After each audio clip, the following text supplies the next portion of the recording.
masih nikah siri. Jadi cerai pun ya udah gitu. Oh. Bye bye.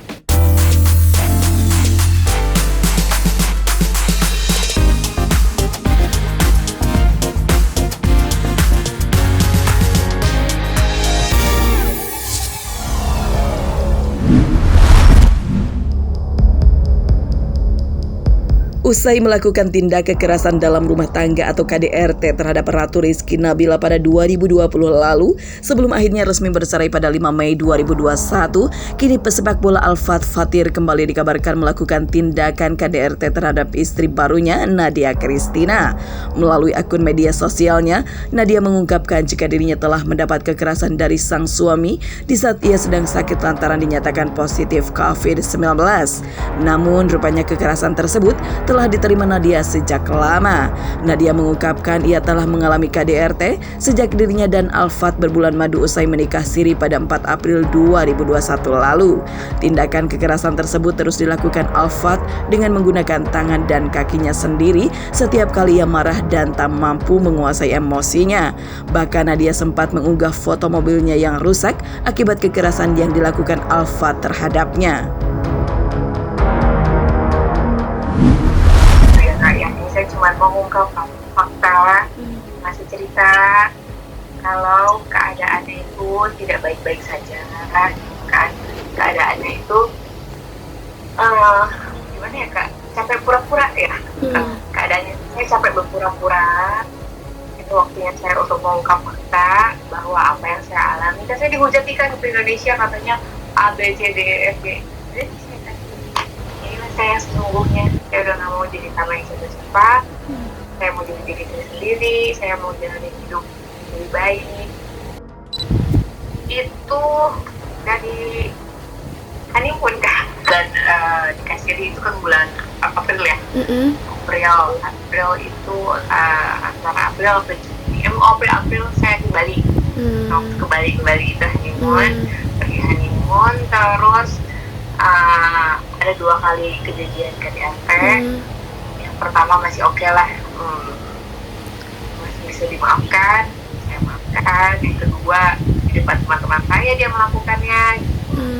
Dan ini yang ketiga yang terparah ya. Lain nggak kayak itu kak, kayaknya sesering itu gitu sampai saya juga lupa tanggalnya berapa. Tapi yang tiga ini terbesar sih, terparah. Dan kayaknya udah kesebar juga di bukti lebam-lebamnya segala macam di berita di media online ya.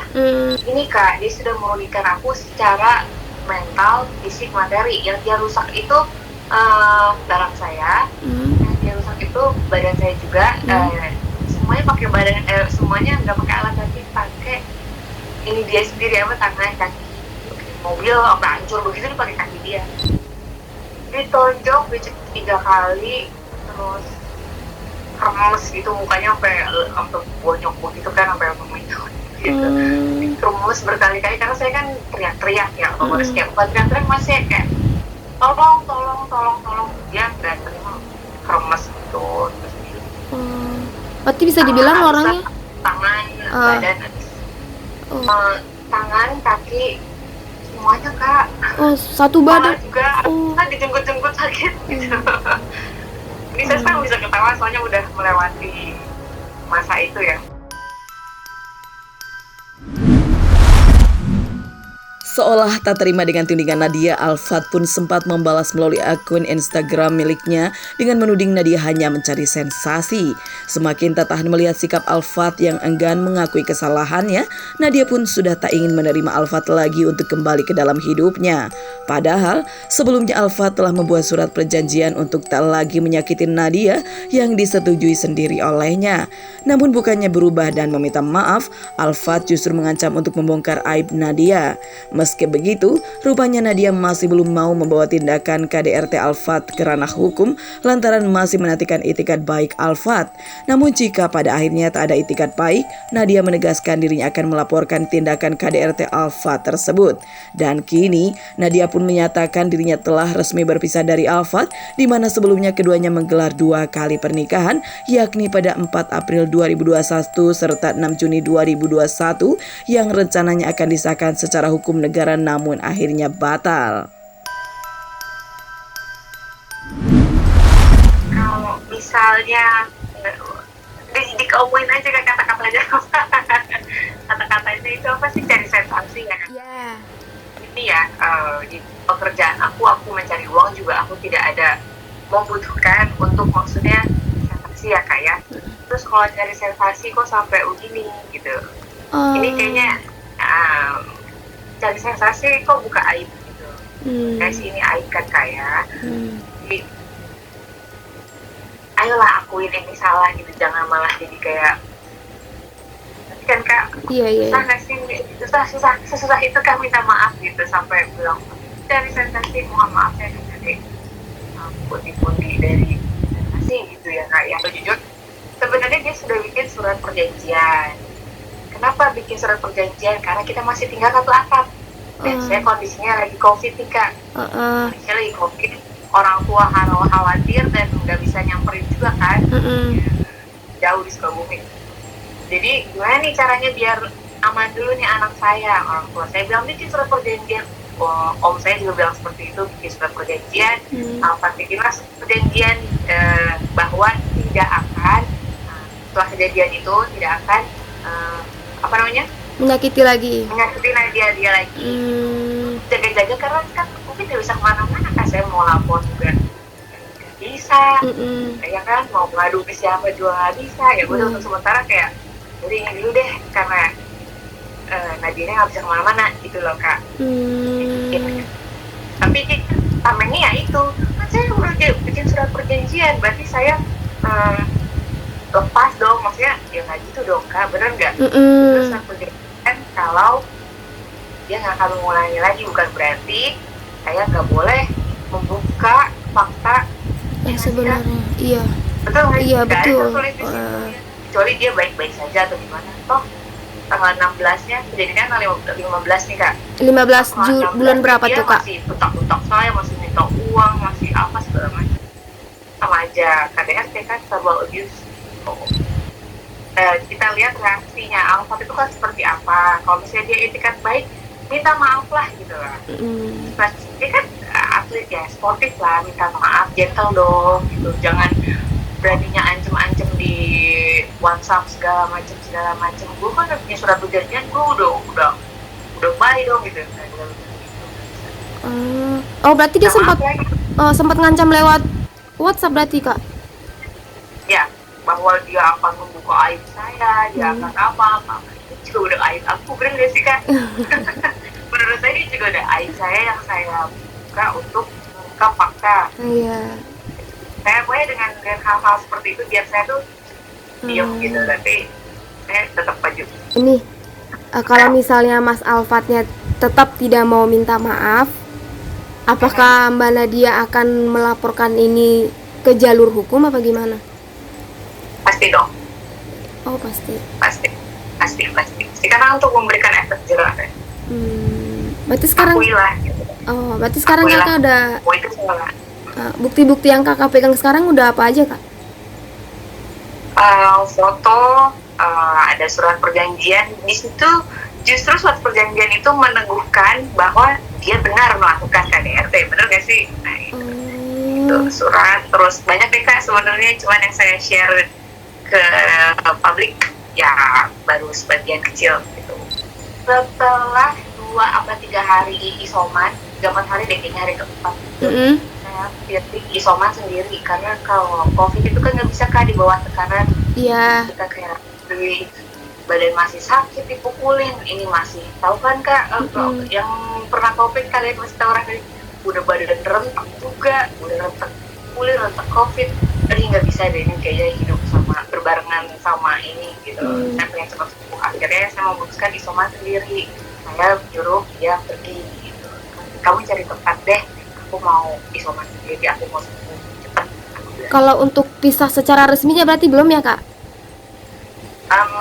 Udah sih kak. Oh udah. Karena kan kita surat-surat kita belum masuk ke KUA ya, maksudnya belum lengkap. Jadi masih proses kan, baru sebulan loh kak. Oh iya. Banyak kejadian resminya ya, resminya itu tuh baru sebulan, jadi masih proses. Tahu-tahu di tengah-tengah proses ini yang sedang berlangsung mau pengesahan pernikahan, tahu-tahu banyak kejadian yang terjadi, ya udah aja nikah resmi, maunya nikah resmi, menuju ke maksudnya SKT itu nikah resmi ini ada keluarga dia, ada semuanya datang deh pokoknya.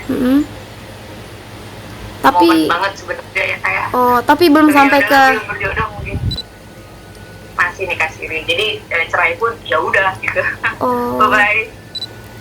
Cukup minta maaf aja ya, Pat. Jangan sekali lagi kita jadi temen aja. Udah.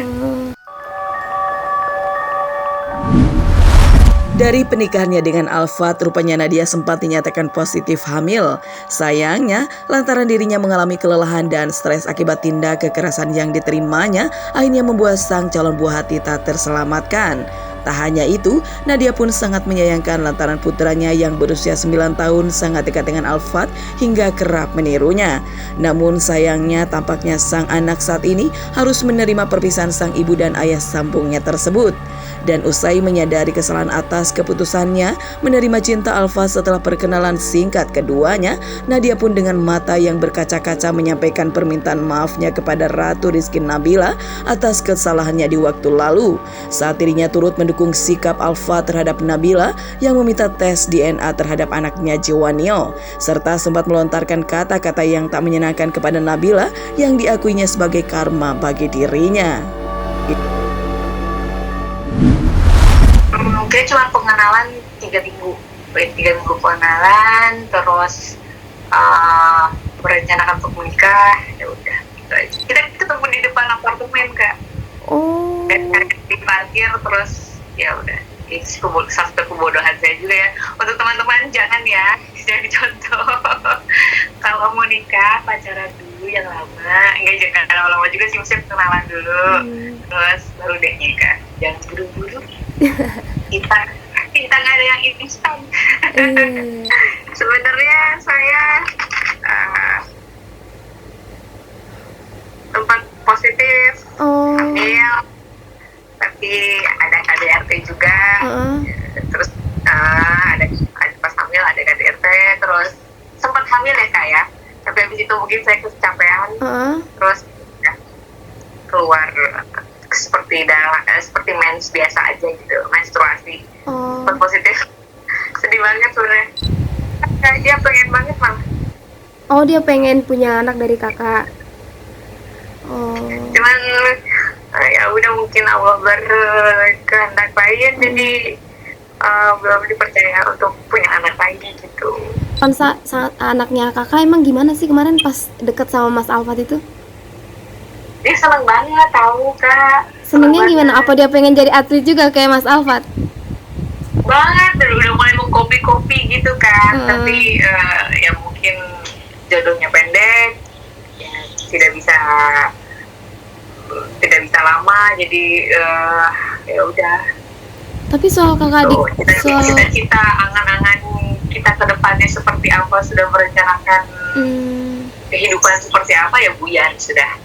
Karena kan ya udah, bye.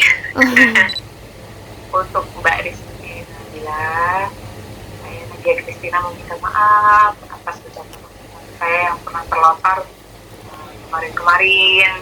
Saya minta maaf dari dalam hati saya yang paling dalam. Mungkin kalau dibilang karena gitu, karena saya sudah membela pihak yang salah gitu. Saya meminta maaf untuk Mbak Nabila dari dalam. Untuk Alfat Fatir, kamu orang baik, kamu atlet, tolong kasih contoh untuk penerus kamu, ya kan? Untuk anak-anak kecil, banyak banget anak kecil yang fans sama dia gitu. Aku melihat sedikit gitu, tolonglah gitu, perbaikin attitude-nya, perbaikin sifat kamu. Sayang karir kamu, sayang banget, serius. Dia tahu Pak, aku dukung karir dia banget. Dia tahu.